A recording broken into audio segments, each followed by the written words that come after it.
At 6 o'clock a.m., my neighbor knocked on my door and woke me up. "Please don't go to work today. Trust me and stay home." When I asked why, he was trembling with fear. "You'll understand what I mean around noon," he whispered. And exactly at 13:30, the police called me. Before we continue, don't forget to write in the comments which country you're from and how old you are. Enjoy listening. The first knock came at 6 o'clock a.m., sharp. 3 measured raps that sliced through the thin veil of sleep like a scalpel. I was dreaming of numbers, endless columns of them marching in perfect formation across a vast, glowing spreadsheet, each cell pulsing with quiet satisfaction, every decimal point in its rightful place, every total balancing to zero with the soft certainty of a heartbeat, the kind of dream that made waking up feel like betrayal. When the sound snapped me awake, my heart lurched before my eyes opened. The digital clock on the nightstand bled crimson. 6 o'clock. I live alone in apartment 4B of the Ashbury Arms, a 4-story brick relic built in 1957, wedged between a 24-hour laundromat whose dryers never quite stop humming and a pawn shop whose neon open sign flickers like a dying heartbeat. The building smells of old coffee, radiator steam, the faint mildew that clings to the stairwell no matter how many times the super scrubs it, the occasional whiff of someone's curry from 2D drifting up the vents, and the ghost of cigarette smoke from the 1970s that no amount of paint can erase. My name is Elena Marie Voss, 32, senior data analyst at Apex Solutions. I like order, quiet, and the soft, satisfying click of a formula that balances to zero. Mysteries are for detective novels and other people's lives. The knocking returned, more urgent now, a rapid tattoo that made the chain rattle in its track. I threw off the duvet, feet hitting the cold hardwood with a slap. Yesterday's jeans lay in a heap by the dresser. I yanked them on, paired them with the oversized gray university sweatshirt I use as armor against the world. My hair was a storm cloud of dark curls. I didn't bother taming it. Through the peephole, Mr. Gregory Harlan, my neighbor of 5 years, clutching a crinkled white paper bag the way a soldier clutches a grenade pin. His silver hair stuck out in defiant tufts.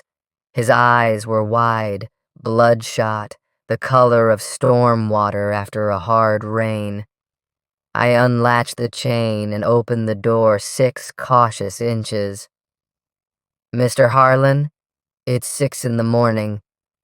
He thrust the bag forward with both hands. "Donuts, fresh from Millie's Bakery on 9th. Please." His voice cracked like thin ice under a boot.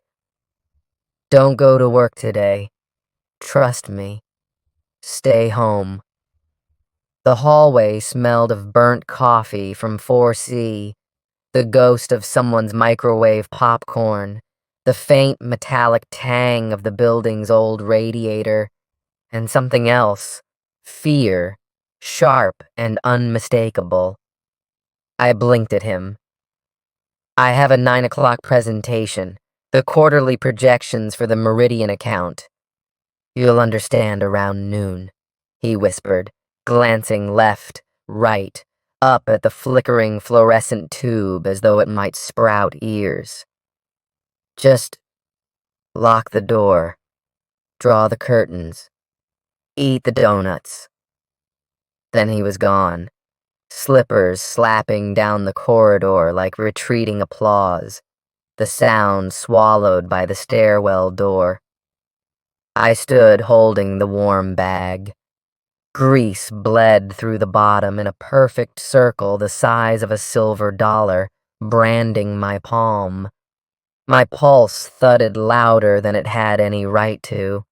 I shut the door, slid the deadbolt, turned the secondary lock I rarely used, and set the bag on the kitchen counter like evidence at a crime scene. The apartment was silent except for the refrigerator's low, steady hum, the distant wail of a siren 2 neighborhoods away, and the soft tick of the wall clock my mother gave me when I moved in. Its face cracked from the time I dropped it during the move, but the hands still kept perfect time. Morning light filtered through the half-open blinds and dusty slats, painting stripes across the hardwood. I opened the bag. 2 donuts, 1 glazed, 1 chocolate, nestled in wax paper that crinkled like dry leaves, and beneath them, a scrap of notebook paper, folded small and tight, edges crisp. Block letters in blue ballpoint, shaky but deliberate. If you leave, they'll find you. The words landed like stones in still water, sending ripples through my chest. I photographed the note with my phone, emailed the image to myself with the subject line, "Urgent, do not delete," then tucked the original into the junk drawer beside expired coupons, a screwdriver I never learned to use, and a single AA battery that had rolled there months ago. I showered anyway, dressed anyway, charcoal slacks pressed with a perfect crease, crisp white blouse, navy blazer slung over my arm like a shield. Routine is armor. But every time my fingers brushed the keys on the hook by the door, Mr. Harlan's tremor replayed behind my eyes, the way his knuckles had gone white around the bag, the way his gaze had darted to the stairwell as if expecting pursuit. I left the keys where they were. 6:27 a.m. I opened my work laptop at the kitchen table, the one with the wobbly leg I kept meaning to fix. The screen glowed to life, reflecting in the black mirror of my untouched coffee. I typed an email to my boss, Marcus. Subject: out sick, stomach bug. Marcus, woke up feeling awful. Must be the salmon pinwheels from yesterday's catering, taking the day. We'll catch up tomorrow. Elena. Hit send before I could overthink it. Lie number 1. The reply came instantly. Take the day. Half the floor's down with the same thing. Rest up. Convenient cover. I stared at the donuts. The chocolate one glistened, almost obscene in its innocence. I took a bite. Sugar and yeast, and something that tasted like fear. 6:43 a.m. I called the office voicemail and left a second message. Full day, doctor's orders, might need tomorrow too. Lie number 2. My voice sounded steady, professional. Inside, I was static. 7:02 a.m. I paced. The apartment is 680 square feet of rented normalcy.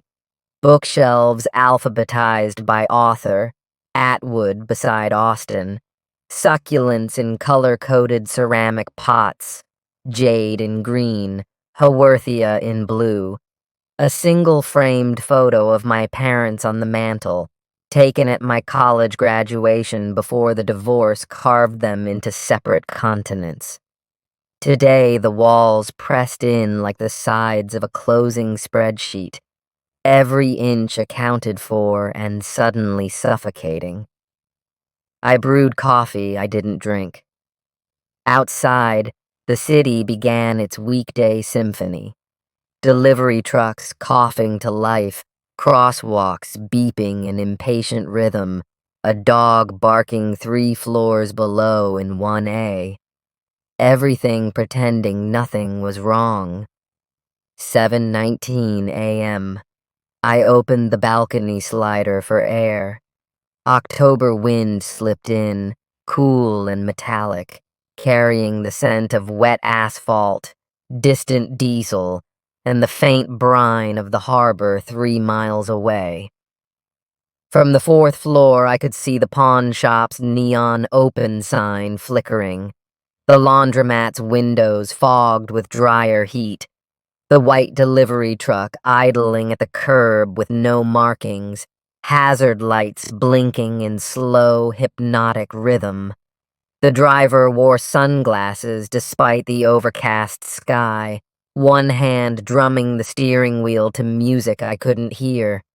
I closed the door, drew the curtains until only a sliver of gray light remained. 7:43 a.m. My phone buzzed on the counter. Unknown number. I let it ring out.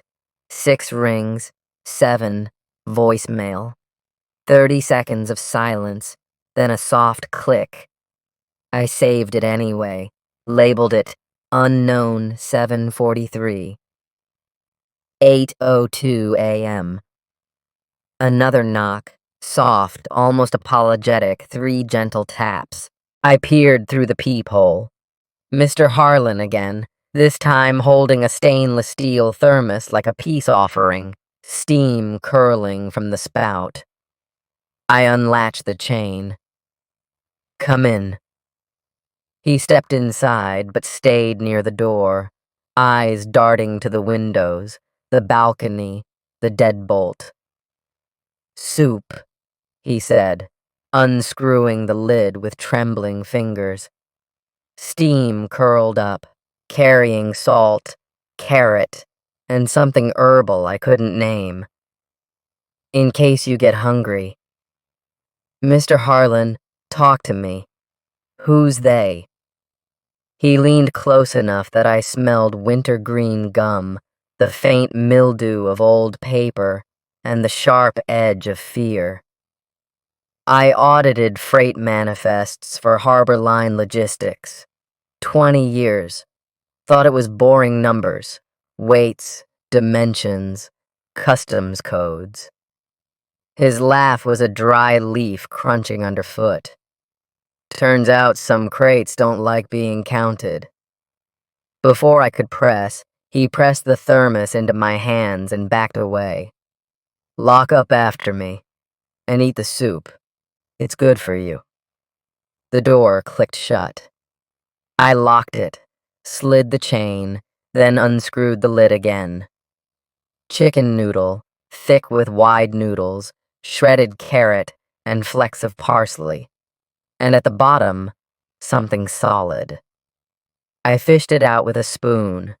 A second note, smaller, folded into a tight square and sealed with a strip of clear tape to keep it dry. 13:30. Answer the phone. The precision of the time chilled me more than the warning itself. I dried the paper on a dish towel, added it to the junk drawer's growing collection, and stared at the soup as if it might speak. 8:27 a.m. I dragged my work laptop to the table and logged into the Apex Solutions VPN. Apex acquired Harbor Line 5 years ago in a hostile takeover that made the business pages for a week. I still had read-only access to the legacy archives for continuity purposes. I searched Harlan, Gregory, employee file, auditor, level 4, retired early at 58, full pension, no disciplinary notes. Last performance review. Exemplary attention to detail. Then I cross-referenced recent discrepancies.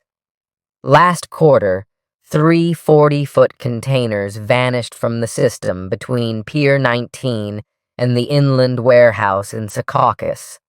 Declared value, $4.2 million in electronics. Insurance paid out. Case closed. Investigating officer, Internal Affairs, Apex. Signed off by VP of Logistics, Daniel Kerrigan. The container prefix codes HRL 77001, HRL 77002, HRL 77003. Harlan's initials plus the year he retired. Coincidence? My cursor hovered over the audit trail. Someone had deleted the original scan logs at 2:14 a.m. on 3 separate nights. Same user ID, EVOSS.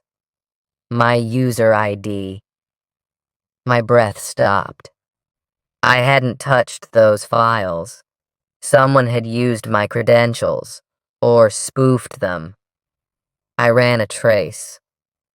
The deletions originated from an IP address registered to Brew and Bite, a coffee shop 2 blocks from Apex HQ. I knew the place. I had bought lattes there last Tuesday, used their guest Wi-Fi to check email while waiting for a cab. 8:49 a.m. I pulled up the coffee shop's security feed. Technically illegal, but Apex IT had backdoor access for fraud prevention. The timestamp matched.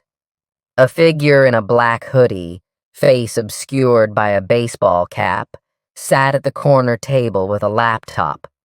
The angle was bad, but the posture was familiar. Too familiar. 9:11 a.m. The building's fire alarm shrieked. I jolted, coffee sloshing across the table in a dark arc. Over the intercom. False alarm, floor 4, stand by. Someone burned toast again. Still, my heart galloped like it might never stop. I mopped the spill with a paper towel, hands shaking. 9:27 a.m. I texted my best friend, Mia. Weird morning. Call me later. The reply bubble appeared, vanished, appeared. Then, can't. Out of country. Everything okay? Mia was supposed to be in Chicago for a data security conference. I dialed her, straight to voicemail. Her greeting was the same chipper recording she'd used since college. Hey, it's Mia. Leave a message or text me. I'm probably ignoring you for a good reason. 9:43 a.m. I opened the resident directory on the building's ancient intranet. Harlan, G, 4A. Emergency contact. Harlan, Rebecca, granddaughter, age 14, address redacted. I dialed the super, got voicemail, left a message. Checking on Mr. Harlan in 4A. He seemed unwell this morning. 9:59 a.m. I reheated the soup. Salt and fear in equal measure. I ate standing at the counter, eyes on the door, spoon clinking against the bowl like a metronome counting down to something I couldn't name. 10:17 a.m. I opened the balcony again. The delivery truck was still there, hazards blinking. The driver had stepped out. He leaned against the hood, scrolling on his phone. Sunglasses still on. He looked up, directly at my window.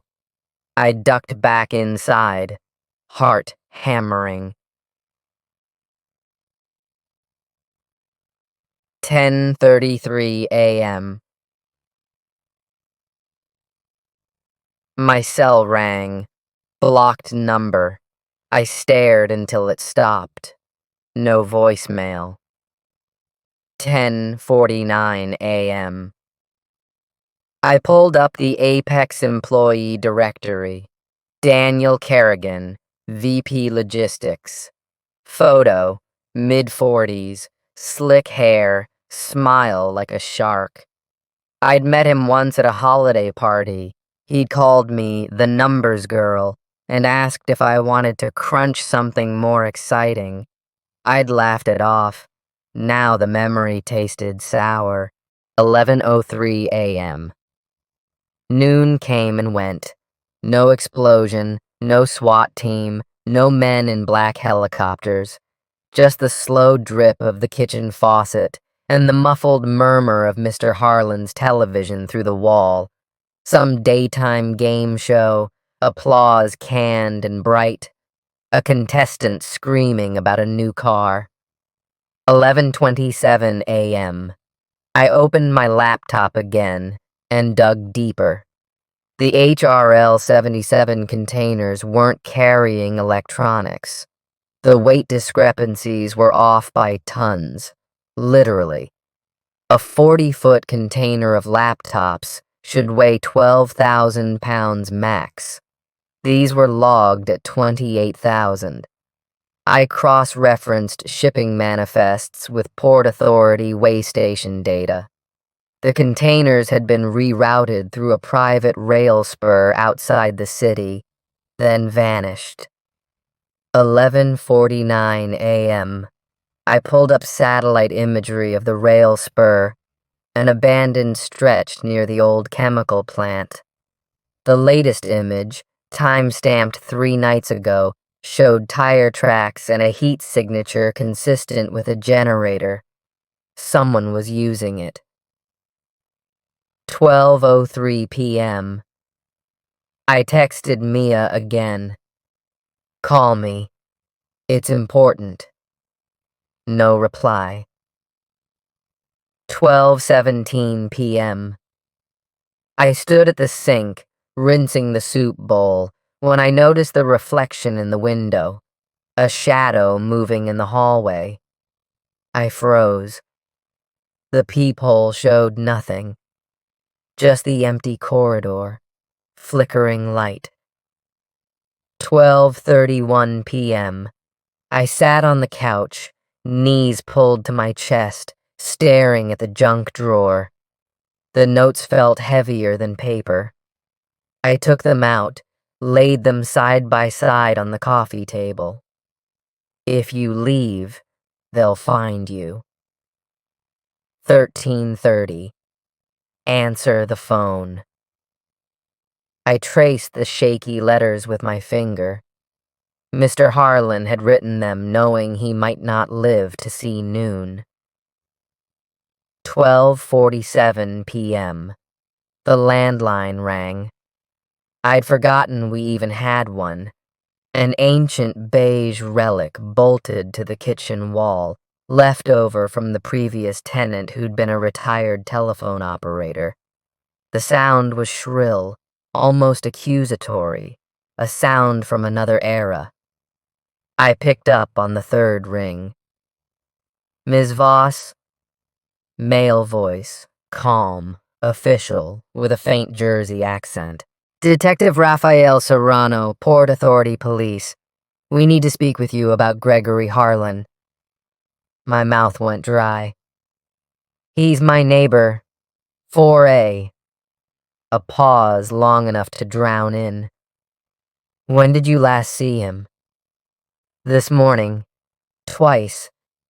He brought me donuts and soup. He was... I stopped. How much was safe? Ma'am, Mr. Harlan was found deceased in his apartment 20 minutes ago. Apparent suicide. He left a note addressed to you. The room tilted. I gripped the counter so hard my knuckles blanched. I'm listening. We're downstairs. Lobby. Can you come down? I looked at the clock. 13:33. Right on script. Give me 5 minutes. I hung up. Suicide? Mr. Harlan had been terrified, not suicidal. And the note in the soup. 13:30. Answer the phone. He'd known the exact minute. He'd planned this. I slipped both notes into my pocket, grabbed my keys after all, and stepped into the hallway. The air smelled faintly of chicken broth and something metallic I couldn't name. Ozone, maybe, or blood. The elevator was out of order. Again. Stairs it was. 4 flights down, each step echoing like a heartbeat in an empty cathedral. My hand brushed the railing. It was cold, slick with condensation. Ground floor. The lobby's fake ferns drooped under fluorescent light, their plastic leaves gathering dust. 2 uniformed officers flanked the glass doors. Beyond them, an unmarked gray sedan idled at the curb, exhaust curling in the chill. Detective Serrano leaned against it, 40-ish, tired eyes, cheap suit the color of wet pavement, tie slightly askew. Ms. Voss. He flashed a badge, gold shield glinting. Walk with us. We crossed the lobby. Outside, the delivery truck was gone. In its place, a city bus hissing to a stop, doors folding open like a secret. A passenger got off, an elderly woman with a cane. Then the bus pulled away. Serrano opened the sedan's rear door. We'll talk in the car. Safer. Safer than what? I hesitated. Can I see the note first? He studied me a moment, then produced a plastic evidence bag. Inside, heavy cream paper, my name in the same shaky block letters. Elena. They know you looked. Run. My knees buckled. Serrano caught my elbow with surprising gentleness. Get in, he said, softer now. We don't have much time. I slid into the back seat. The door locked with a final click. The upholstery smelled of vinyl, stale coffee, and something faintly medicinal. As we pulled away from the curb, I saw it in the side mirror. The white delivery truck, parked 2 blocks down, hazards still blinking. Watching. The driver lifted a hand in a lazy salute. Serrano twisted to face me from the front passenger seat. Harlan was my CI, confidential informant, for 6 months. He flagged the HRL 77 shipments. Thought it was corporate fraud. Wasn't. What was it? People. The word landed heavy between us. A stone dropped in deep water. The containers were retrofitted. Air holes drilled in the roof, water tanks welded to the floor, chemical toilets bolted in the corner. They move them at night, reroute manifests through shell companies in the Caymans, Apex signs off on the ghosts. Your VP, Kerrigan, takes a cut. Human trafficking, my company, my spreadsheets. The numbers I'd balanced for years suddenly had faces I couldn't unsee, eyes wide with terror, hands clutching belongings, children pressed against parents in the dark. Why me? My voice sounded small, a child's. You're the only analyst with override privileges on the Legacy Harbor Line database. Harlan mailed you the key. Literally. He nodded at my pocket. That first note, it's not paper. Feel the edge. I pulled it out. The corner was rigid, slightly raised. I peeled back the top layer like peeling an orange. Inside, a micro SD card, no bigger than a fingernail, crusted with dried glaze from the donut. Serrano exhaled. We need what's on it. Both cards. Back at the apartment, under Serrano's watchful eye and the silent guard of a uniformed officer, I pried open the thermos lid again. Taped inside the plastic insulator, a second micro SD, this one clean, labeled with a tiny Sharpie EV. I booted my laptop, inserted the first card. Password prompt. The date Harlan retired, formatted as MMDDYY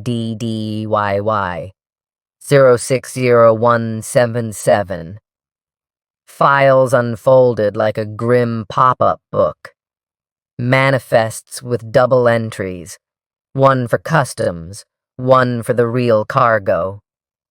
Photos of container interiors, false walls, bunks welded to the floor in tiers like a ship's hold, graffiti in languages I couldn't read, GPS logs showing midnight detours to an abandoned rail spur outside the city, then to a private dock on the Kill-Van Cull. A spreadsheet titled Inventory, 43 rows, columns for age, gender, origin, destination, price. A video file labeled Elena. I clicked. Harlan filled the screen, filmed in his dim living room. The timestamp read yesterday, 22:47. His eyes were hollow, cheeks sunken, a glass of water trembling in his hand. Elena, he rasped. If you're watching, I'm gone. They offered me money first, 6 figures to look away, then threats. My granddaughter's school photo in an envelope, her bus route highlighted. I stalled as long as I could. The next shipment leaves tonight, Pier 19, berth 7, 43 souls. You can still stop it. Trust Serrano. Only him. The rest are bought. Kerrigan, the portmaster, even the union rep. Use the second card. It's the kill switch. It'll trigger a full audit at 20 Unqua. Every ghost container lights up. The feds will have to act. He leaned closer to the camera, voice dropping to a whisper. I'm sorry I dragged you into this. But you were the only one who ever asked how my day was. That mattered. The video ended on a freeze frame of his trembling hand reaching to stop the recording. Serrano's jaw tightened. We've got 6 hours. After that, those people disappear into the system forever. Sold. Scattered. Gone. I stared at the screen. The girl in the container photo couldn't have been more than 12.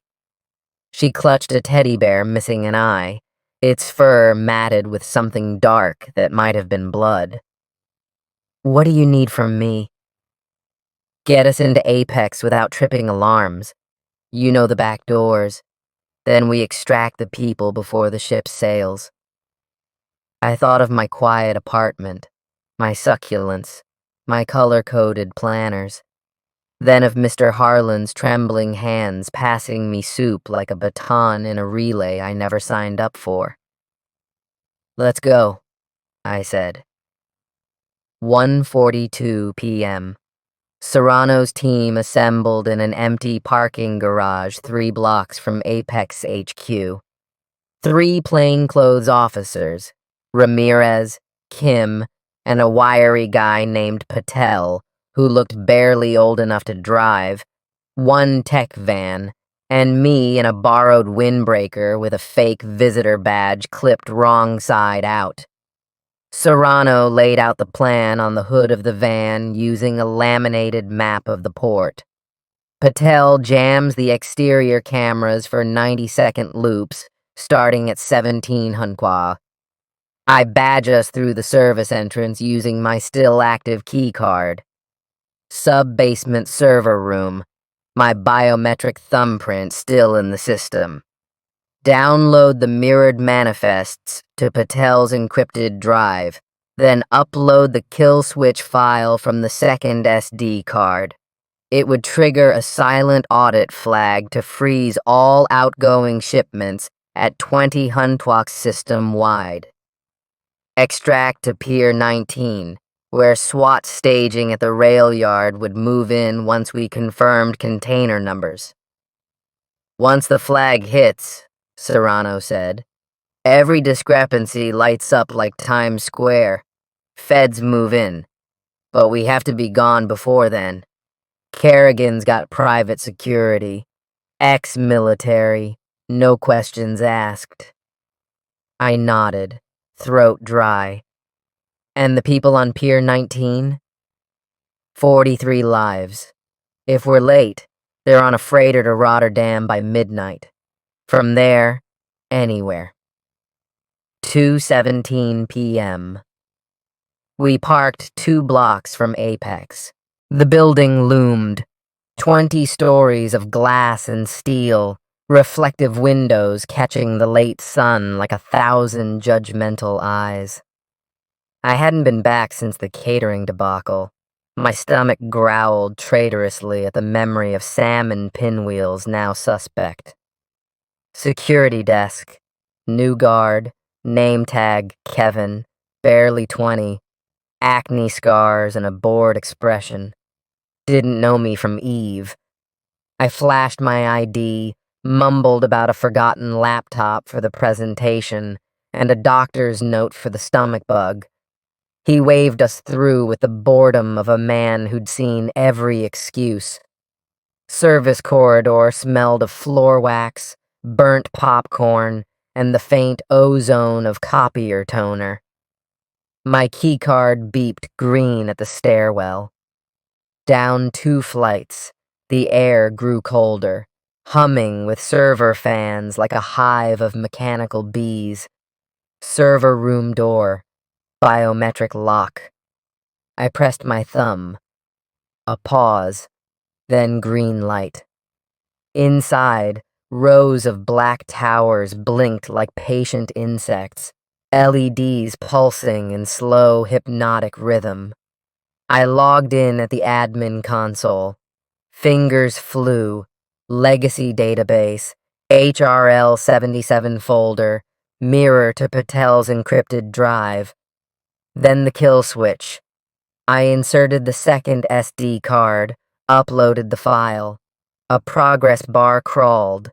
17%, 34%, 61%, 78%, 95%, 100%.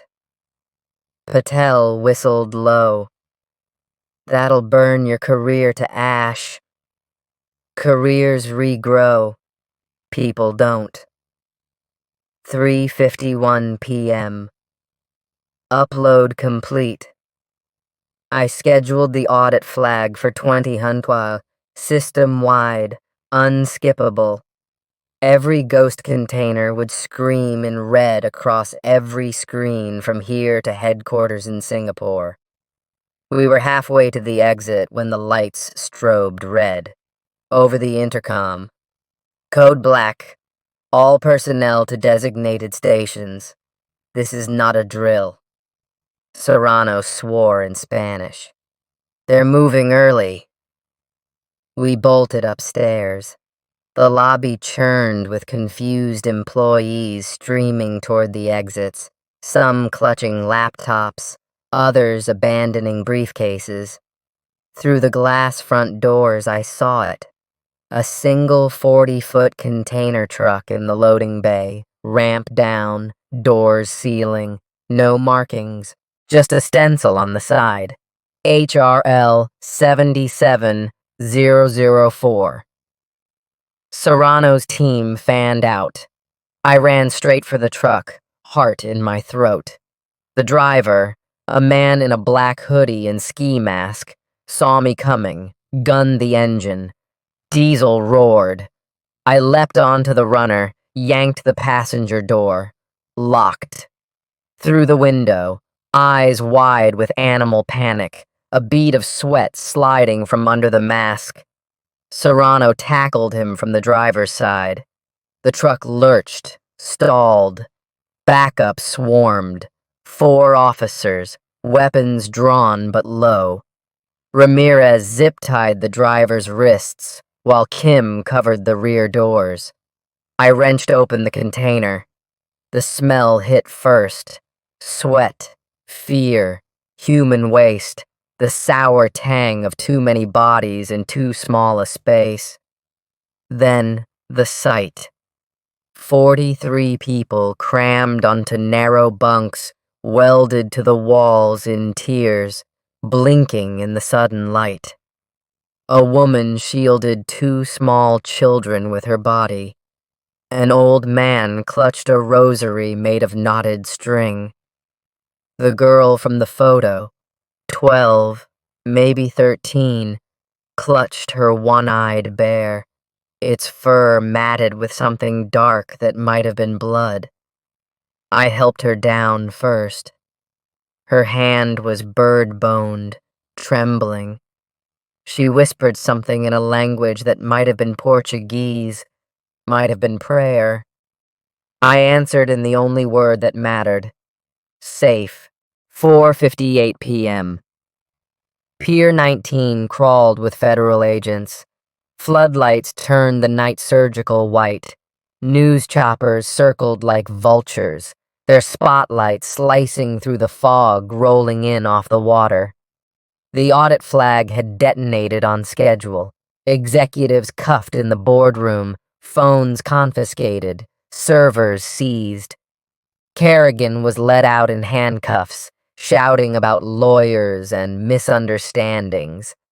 Serrano found me on the dock, wrapped in a scratchy wool blanket though the night was mild. Salt wind whipped my hair across my face, stinging my eyes. "You okay?" he asked. I watched silhouettes step off the container, some stumbling, some standing tall for the first time in days.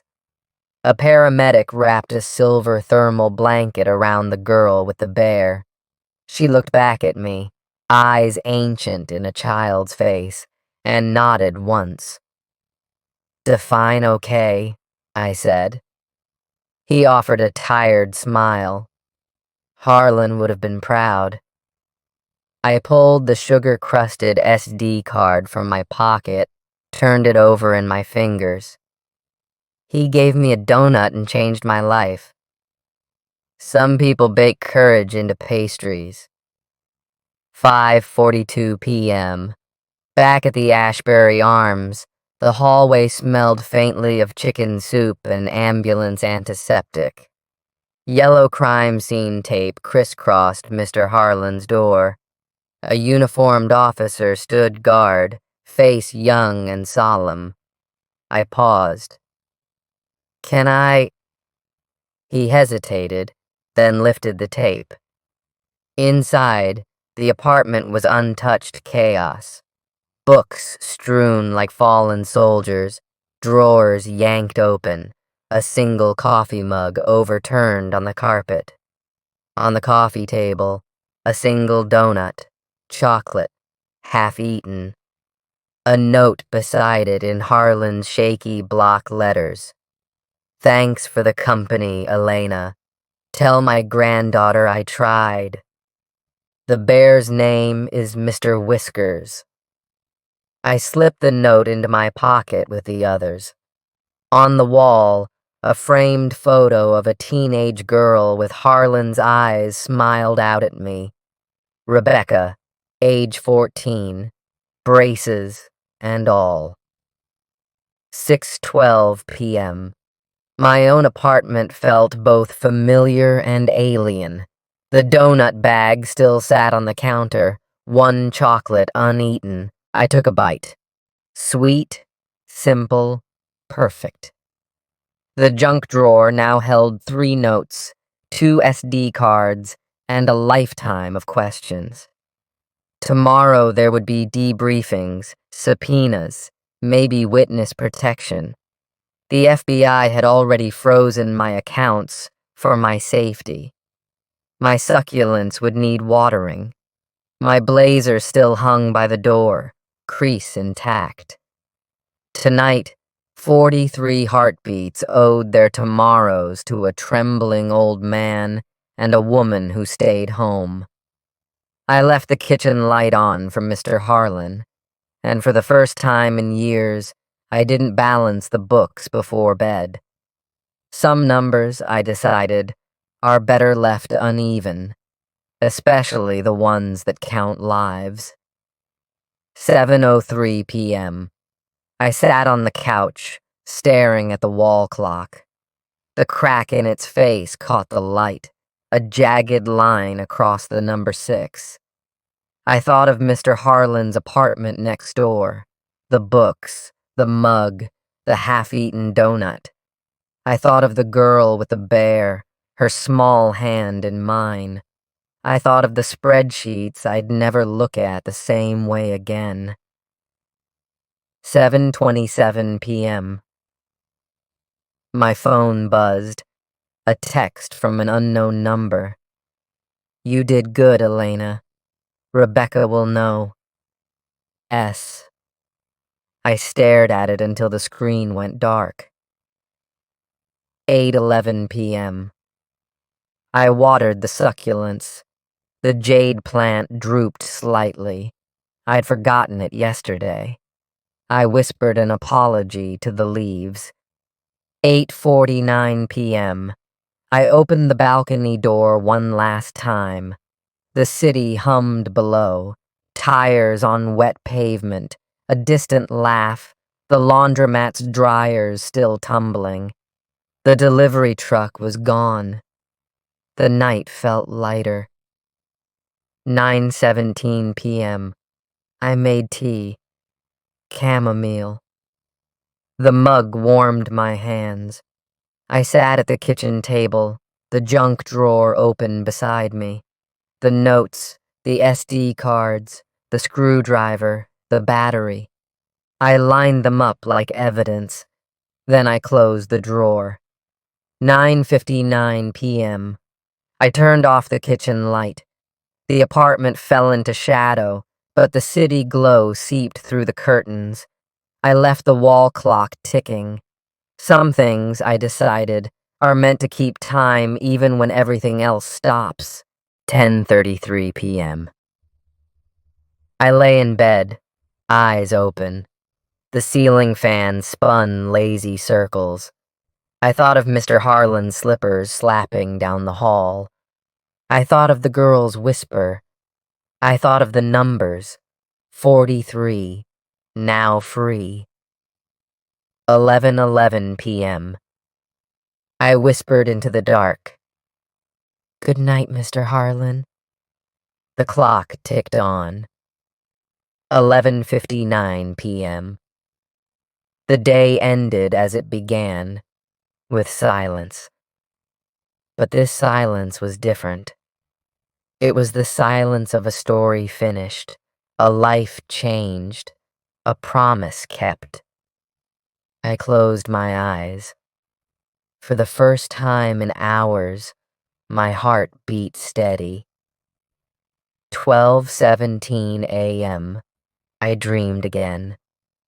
Not of spreadsheets, but of open doors, of children running on grass, of a girl hugging a one-eyed bear under a wide sky. And somewhere in the distance a clock ticked, steady, unbroken, true.